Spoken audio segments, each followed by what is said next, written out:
The penthouse balcony overlooked the Manhattan skyline like a throne overlooking a kingdom. Serena Whitmore stood at the glass railing, a half-empty glass of Pinot Noir dangling from her manicured fingers, watching the city that she had conquered. At 34, she was the youngest CEO in the history of Whitmore Industries, a conglomerate that spanned technology, real estate, and luxury goods. She had built an empire from the ashes of her father's failing company, resurrecting it with a ruthlessness that made Wall Street legends weep with envy. Her net worth was a number that most people couldn't even conceptualize. Her face graced the covers of business magazines. Her name was whispered in boardrooms with a mixture of fear and reverence. But tonight, she felt none of that power. Tonight, she felt small. The source of her unease was standing in her living room, holding a plate of hors d'oeuvres that he had personally prepared, laughing at something her assistant had said. His name was Damien Frost, and he was the most infuriatingly beautiful man she had ever met. Tall, with dark hair that fell across his forehead in careless waves and eyes the color of winter storms, he moved through her space with an ease that unsettled her. He was a single father, an architect who designed sustainable housing for underprivileged communities, and he had absolutely no idea how much power he held over her. They had been dating for 6 months, and Serena still couldn't believe he had chosen her. Damien was warmth and light. He was the kind of man who remembered everyone's birthdays, who volunteered at his daughter's school, who made the world a better place simply by existing in it. Serena was the opposite. She was the woman who fired people on Christmas Eve because their quarterly reports were subpar. She was the woman who had never learned to cook because she could pay someone else to do it.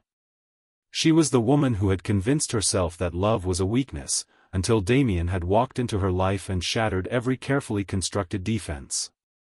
He was at her penthouse tonight because their 6-month anniversary had fallen on a Tuesday, and Serena had planned an elaborate dinner. She had hired a private chef, arranged for fresh flowers from a greenhouse in the Netherlands, and even worn a dress that was more romantic than businesslike. But the evening had been hijacked by a phone call.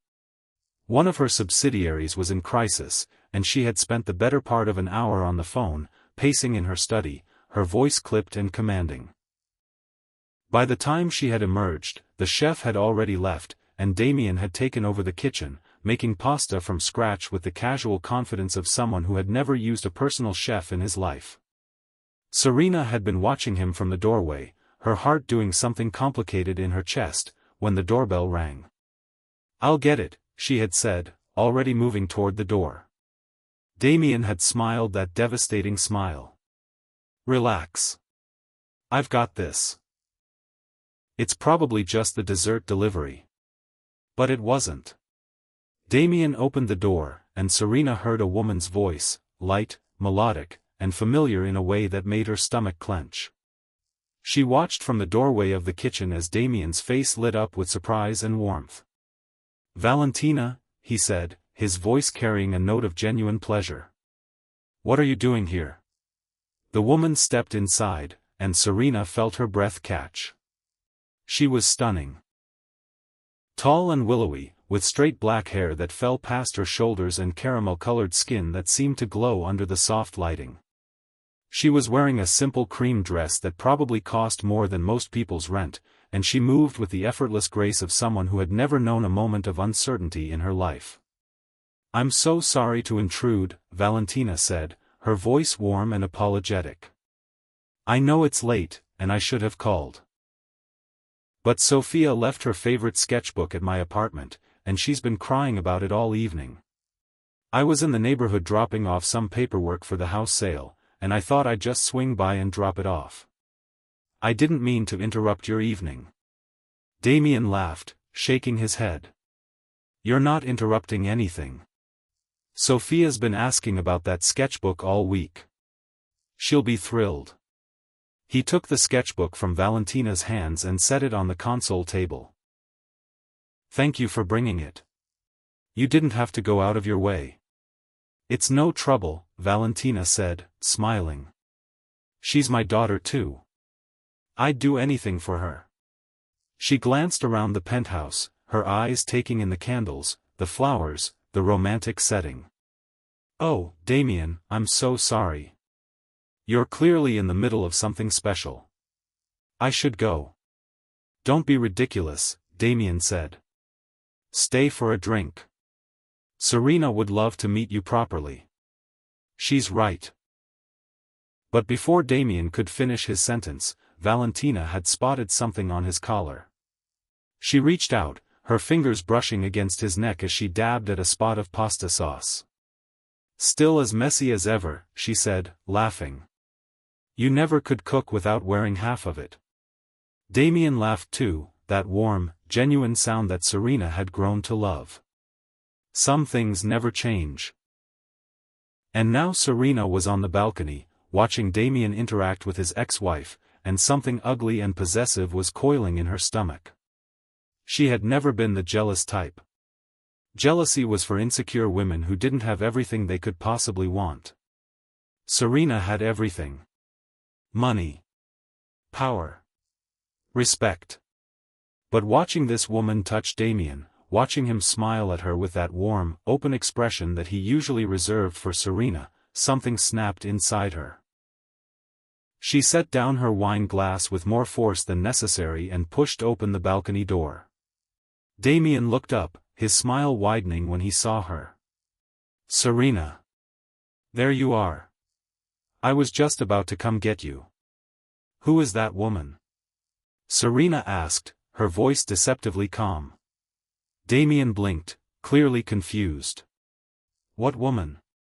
Serena gestured sharply toward Valentina. "The one you were just talking to. The one who was touching you like she owns you." Damien's expression shifted from confusion to understanding. He glanced over his shoulder at Valentina, who was now helping herself to a glass of champagne from the bar. Then he turned back to Serena, and a slow, amused smile spread across his face. "She's nobody," Damien said, his voice light and teasing. Serena felt her eye twitch. "Nobody? That woman is clearly not nobody. She's beautiful. She's clearly wealthy. She's touching you like she has every right to be here." "Who is she?" Damien stepped closer, his hands finding her waist. "Serena, are you jealous?" "Don't be ridiculous," Serena snapped, trying to pull away. "I don't get jealous. I'm just curious." "You're jealous," Damien said, his grin widening. "It's adorable." "It's not adorable," Serena hissed. "Answer the question, Damien. Who is she?" Damien's expression softened. He reached up and tucked a strand of blonde hair behind Serena's ear. "She's my ex-wife, Serena. Her name is Valentina. We were married for 5 years. It ended civilly, and we both knew we were better off as friends than as spouses. She remarried 2 years ago. Her husband is a cardiologist. They have twin boys. She's here because Sophia left her favorite sketchbook at Valentina's apartment, and she was in the neighborhood dropping off paperwork for the house we're selling together. She wanted to bring the sketchbook to Sophia. That's all. There's nothing romantic between us, Serena. There hasn't been for years." Serena stared at him, her mind racing. "Your ex-wife is Valentina Rossini? The interior designer?" "The one and only," Damien confirmed. "She's a good person, Serena. A great mother. We co-parent beautifully. We're just friends." "Then why was she touching you?" Serena demanded. "Why was she whispering in your ear? Why were you laughing at whatever she said like she was the most entertaining person on the planet?" Damien laughed again. "She was telling me that I had pasta sauce on my collar. She was helping me clean it off. And I was laughing because she made a joke about how I'm still as messy as I was when we were married. That's it, Serena. That's all it was." Serena felt the heat rise to her cheeks. She had jumped to conclusions. She had made a fool of herself. She was the most powerful woman in New York, and she had just thrown a jealous tantrum over her boyfriend's ex-wife. The humiliation was unbearable. "I need some air," she said abruptly, pulling away from Damien and walking toward the balcony. "Serena, wait. Just give me a minute." She stepped outside, the cool night air hitting her face like a slap. She gripped the railing, her knuckles white, and stared out at the city. She could feel the tears threatening to spill, and she refused to let them fall. She was Serena Whitmore. She didn't cry. She didn't get jealous. She didn't fall apart over a man. Except she was doing it right now. The door opened behind her, and she heard Damien's footsteps. He came to stand beside her, not touching her, just being there. "Talk to me," he said quietly. "Please." "There's nothing to talk about," Serena said, her voice clipped. "I overreacted. I made a fool of myself. End of story." "That's not the end of the story," Damien said. "That's the beginning. Serena, I've never seen you like this. What's going on?" She laughed, a bitter, hollow sound. "What's going on? I spend every day of my life being in control. I make decisions that affect thousands of people. I have people begging me for my time, my money, my approval. And then I come home, and I look at you, and I feel like I'm 15 years old again, desperate and insecure and terrified of being rejected. I hate it, Damien. I hate feeling this way." Damien was silent for a long moment. Then he said, "Serena, look at me." She turned, reluctantly, her eyes burning with unshed tears. Damien reached out and cupped her face in his hands, his thumbs brushing away the moisture that had escaped down her cheeks. "You think I don't know who you are?" he asked softly. "I know exactly who you are, Serena. I know you have a reputation. I know you're ruthless. But I also know that you stayed up all night with me when Sophia had the flu. I know that you secretly donate millions to children's hospitals and you never tell anyone. I know that you have a heart, Serena, and that you've been protecting it for so long that you've forgotten how to let anyone in." "I'm not good at this," Serena whispered.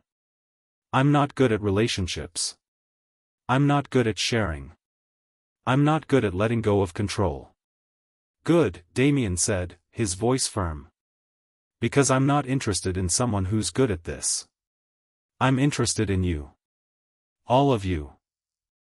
The parts you're proud of and the parts you hate. Every single piece of you." "Why?"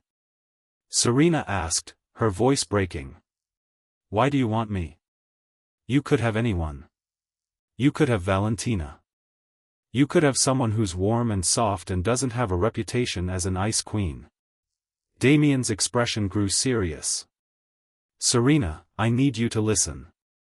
I didn't fall in love with you because you were convenient. I didn't fall in love with you because you were easy. I fell in love with you because you're the most extraordinary person I've ever met. You've built an empire. You've overcome more than most people could even imagine. And you're still standing. You're still fighting. You're still here. And every day, you show me that you're trying to be better. You're trying to be softer, even when it terrifies you. You're trying to let me in, even when every instinct tells you to push me away. That's not weakness, Serena. That's strength." Tears were streaming down Serena's face now. She wasn't trying to stop them. "I'm scared, Damien. I'm scared that one day you'll realize I'm not enough. I'm scared that I'll push you away, and you won't come back. I'm scared that I'll lose you, and I'll have to go back to being that empty shell I was before you came along." "You're not going to lose me," Damien said fiercely. "I'm not going anywhere. And Serena, I need you to hear this, Valentina is nobody. She's my past. She's Sophia's mother. She's a good person and a good friend. But she's not you. She never was you. And she never will be you. You're the one I want. You're the one I see a future with. You're the one I want to marry, have more children with, grow old with. You're everything, Serena. Everything. Serena felt her knees buckle. Damien caught her, pulling her into his arms, holding her against his chest. She buried her face in his neck and sobbed, letting out all the fear and pain and loneliness she had been carrying for years. I want that, she said, her voice muffled. I want all of that. I want you. I want Sophia. I want a family. I'm so scared. You don't have to be scared, Damien said, stroking her hair. You don't have to do this alone. You're not alone anymore, Serena. You'll never be alone again. They stood there for a long time, wrapped in each other, the city glittering below them. Eventually, Serena pulled back, wiping her eyes with the back of her hand. I'm a mess, she said, a watery laugh escaping her lips. You're beautiful, Damien said. You're always beautiful. Even when you're crying. Especially when you're crying. She laughed again. You're ridiculous. You're absolutely right, Damien said, grinning. Now come on. Let's go inside. Sophia is going to be here any minute, and I want you to meet her properly. Valentina left, by the way. She said she didn't want to intrude, and she could pick up the sketchbook tomorrow. Serena felt a pang of guilt. I should apologize to her. I was so rude. She understood, Damien said. She's a woman. She knows how it feels to be jealous. She told me to tell you that she thinks you're lucky to have me, but she also thinks I'm lucky to have you. And she said if you ever want to grab coffee and talk, she'd love to get to know you. Serena blinked. Really? Really, Damien confirmed. She said you seemed like someone who could use a friend. And to be honest, Serena, I think she's right. Serena was silent for a moment. Then she said, I'd like that. I'd like that a lot. Damien kissed her forehead. That's my girl. They walked inside, and Serena was immediately confronted by a whirlwind of pink tulle and glitter. A small girl, no older than 5, came flying through the living room and launched herself into Damien's arms. Daddy, she squealed. Daddy, Daddy, Daddy. I drew you a picture. It's a dinosaur. He's eating a rainbow. And I made a crown at school. Sweetheart, slow down, Damien laughed, spinning her around. I can't understand you when you talk so fast. The girl, Sophia, was a miniature version of Damien. Dark hair, winter storm eyes, and the same mischievous smile that made Serena's heart flutter. She turned to Serena, her eyes widening. Are you the princess? Sophia asked, her voice filled with awe. Serena felt her cheeks flush. The princess? Like in the books Daddy read to me, Sophia explained. The ones where the princess is really powerful and has lots of treasure and lives in a castle. Daddy said you have a castle. Is it true? Damien was trying very hard not to laugh. Sophia, that's not. Serena knelt down to Sophia's level. I don't have a castle, she said. But I do have a very tall building. Does that count?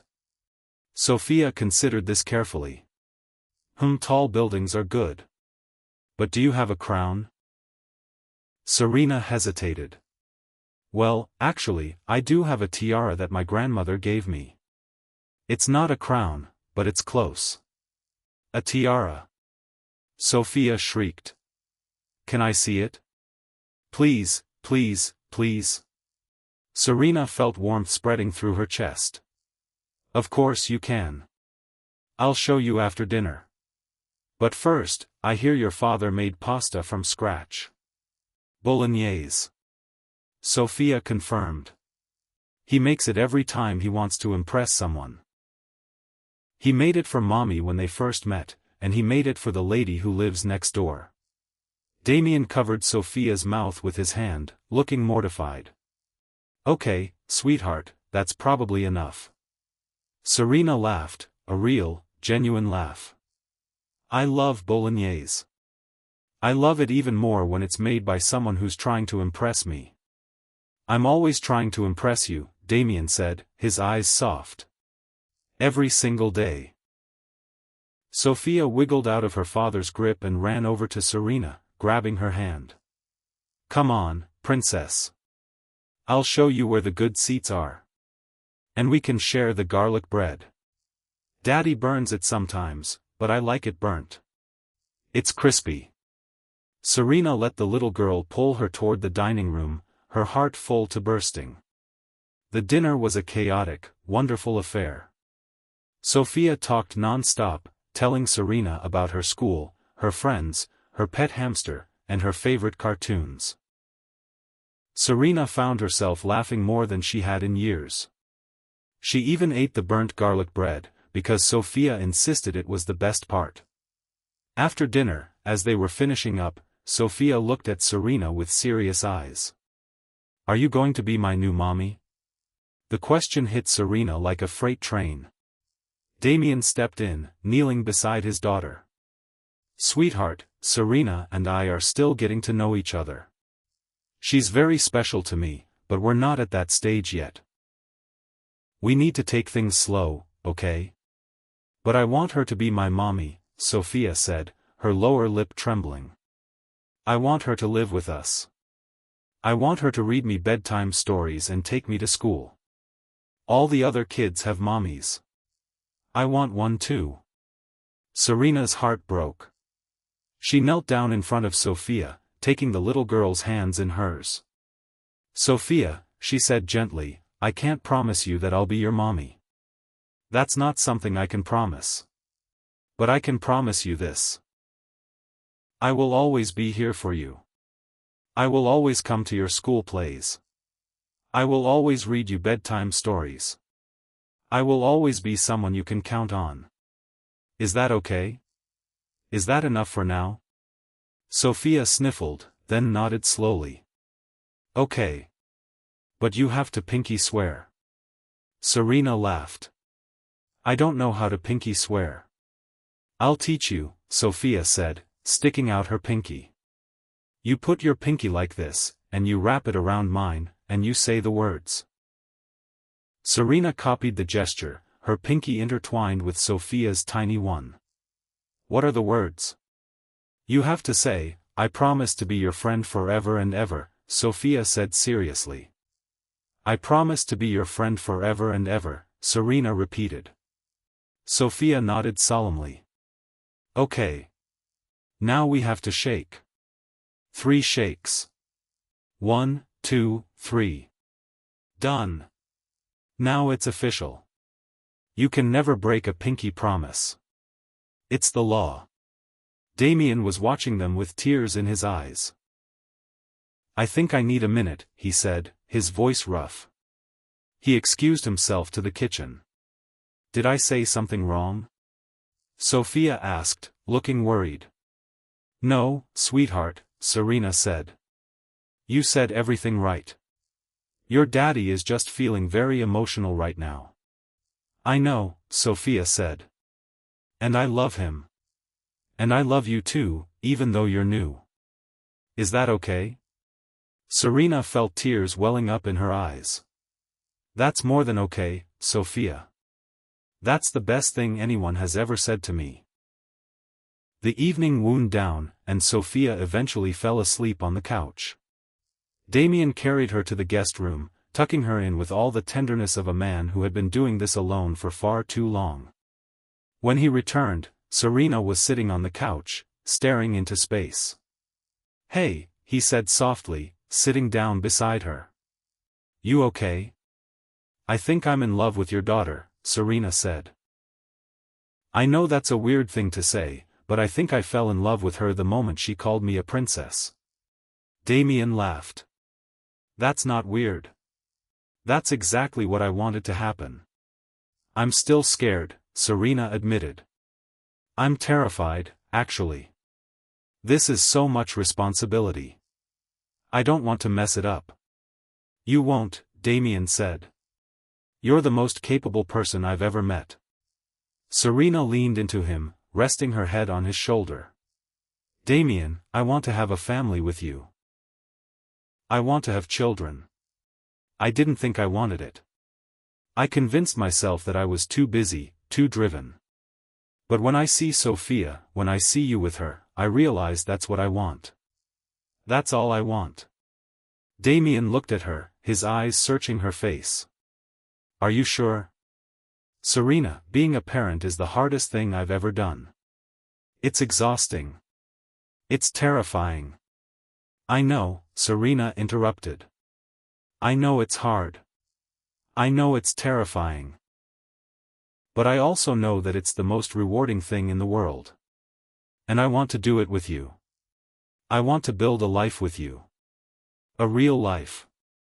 A messy, beautiful, chaotic life full of burnt garlic bread and pinky promises and school plays and bedtime stories. That's what I want, Damien. And I'm not afraid to say it anymore. Damien's eyes were wet. He took her face in his hands and kissed her, a long, tender kiss that said everything words couldn't. Then let's do it, he said when they finally broke apart. Let's build that life. Let's do it together. A year later, Serena and Damien were married in a small ceremony in his backyard. Sophia was the flower girl, scattering petals with the precision of a seasoned professional. Valentina was there, along with her husband and twin boys, and she and Serena had become genuine friends over the months. Serena's mother, who had always been distant, showed up at the last minute and cried during the ceremony. 2 years later, Serena gave birth to a baby boy. He had Damien's dark hair and Serena's fierce blue eyes, and he was the most beautiful thing she had ever seen. They named him Alexander, after Serena's grandfather, the man who had taught her that strength wasn't about being cold and unfeeling. It was about being brave enough to love. Sophia was the best big sister anyone could ask for. She helped with the feedings, read him stories, and proudly declared to everyone who would listen that she had taught her little brother everything he knew. Serena stepped down from her position as CEO of Whitmore Industries, passing the reins to a trusted protege. She started a foundation focused on providing resources for single parents and underprivileged families, using her vast wealth and influence to make a difference. She spent her days at home, surrounded by the chaos of her family, her husband, her daughter, and her son, and the kind of love she had never thought she would have. Damien opened his own architecture firm, designing homes for families in need. He was happier than he had ever been. One evening, when Alexander was asleep and Sophia was doing her homework at the kitchen table, Serena looked at Damien and smiled. "Do you remember that night?" she asked. "The night at the penthouse? When I asked you who that woman was, and you said, 'She's nobody'?" Damien laughed. "I do. You were so jealous. It was adorable." "I was terrified," Serena corrected. "I thought I was losing you. I thought I wasn't enough." "You were always enough," Damien said, reaching across the table to take her hand. "You were always more than enough. You just had to let yourself believe it." Serena squeezed his hand. "I believe it now. I believe everything. I believe in us. I believe in our family. I believe in our future." Damien smiled, that warm, genuine smile that had captured her heart all those years ago. "Good. Because we're not going anywhere. We're in this together. Forever." Sophia looked up from her homework.